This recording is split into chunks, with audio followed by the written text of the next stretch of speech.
Good day, everyone. I'm Hazel Bautista Llamas, trainer of Cookery NC2 and Commercial Cooking NC3, and assessor of Cookery NC2, and a member of Royal Institute Master Chef Singapore. So welcome to Vox Humana Technological College, Ordoneta City, Pangasinan. Nutrition 101, the basics. So we all know that the food that we eat contains calories, but looking into it more, we could consider calories as energy. We can split the energy into three main types known as macronutrients. These three are known as protein, carbohydrates, and fat. Let's take a look at protein first. Keep this in mind that per 1 gram of protein you have, there are 4 calories. So its main functions are growth and repair. So let's look at an example. When we're in a gym doing an intense workout with weights, after that hard workout, if we consume protein, it will help repair and rebuild those muscles. So what are its sources? Mostly meats contain the highest amount of protein, such as chicken, beef and lamb, whereas other sources can include eggs, fish, nuts and seeds. As a healthy guideline, we should have a combination of all of these sources. Moving on to carbohydrates now, just like protein, it has 4 calories per 1 gram. Now carbohydrates are our body's most preferred source of energy over all three. The main function of this macronutrient is simply providing us with energy to go through things such as physical activities like running. Now carbohydrates can be broken down into two kinds, known as simple and complex carbohydrates. In another video we will go more in depth on this, but for now let's just stick to this. So if you think of simple carbs being the fast acting and complex carbs as the slow acting ones, you can easily divide these up. Simple carbohydrates are from sources such as energy drinks like Red Bull, any kinds of sugary sweets, and most fruits. Complex sources of carbohydrates come from brown rice, whole grain cereals, and whole grain pasta.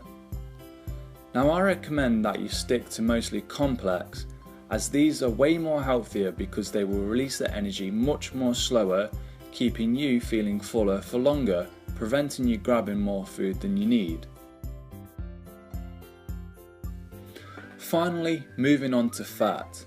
Now most people will instantly say that fat is bad for you and that you shouldn't have too much, but it's simply not true.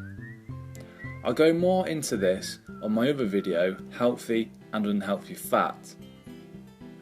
Now unlike protein and carbohydrates, fat has 9 calories per 1 gram, which I imagine is where some of the confusion comes from, with it being more than double the amount of calories, so it's easy to see how too much can lead to weight gain. Now there are 4 types of fat, but today we aren't going to dive that deep into it. All we need to know in the basics is that its main functions are for being a backup energy source from when you're out of carbohydrates. It also helps with things like hair, skin and nail production, as well as hormone control. Sources of fat can come from fish, nuts, eggs, seeds, cooking oils, certain types of meat like steak, and foods that include butter in the ingredients. Now I recommend to you that you don't cut it out from your diet, as it's just as important as the other 2 macronutrients. Now as for how much and what kinds, the average person would need anywhere from 40 to 80 grams per day, so keep this in mind when choosing what foods to eat. And there's the basics. If you have any questions regarding this video, please leave a comment below and I'll be sure to get back to you as soon as possible. So until then, bye for now.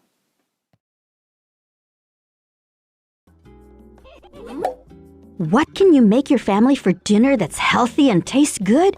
You can follow the plate method. This healthy eating plan works for everybody, including people with diabetes. Indeed, making nutritious, healthy meals will be a snap. What's a healthy plate? It's a way to control your serving sizes where you don't have to count. Simply use a 7-inch plate for children and a 9-inch plate for adults. First, divide the plate in half and fill one of them with vegetables. There are 2 types of vegetables: starchy, like potatoes, corn, peas, or plantains, and non-starchy, like zucchini, jicama, cucumbers, carrots, or salad. If you have diabetes, fill half your plate with non-starchy vegetables. Then fill 1/4 with whole grains or starches like brown rice, corn, beans, or whole wheat pasta. In the other quarter, add some lean protein like tofu, grilled fish, or chicken. What about adding a side of tortilla or bread? It's hard to resist, I know!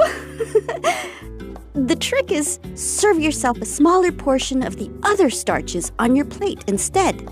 To complete your meal, add a drink like unsweetened coffee, tea, or a glass of milk. But remember that drinking 8 ounces of milk affects your blood sugar just as it would if you ate another tortilla or a slice of bread. Or you can also choose water with a squeeze of lemon or lime. How you create your plate is up to you. You have many options, as long as you remember to follow these healthy guidelines. And ta-da! You're all set! You might be thinking, how can you use the plate method to make vegetable beef soup or other meals? Simply follow the same idea. Fill your pot with low-sodium broth and lots of healthy vegetables like corn, cabbage, zucchini, carrots, and onions. And some lean beef, but not too much. Just like you'd put on 1/4 of your plate for each person you're serving. If you want, add your favorite type of bread on the side. And you've got the right amount for a healthy meal. Enjoy!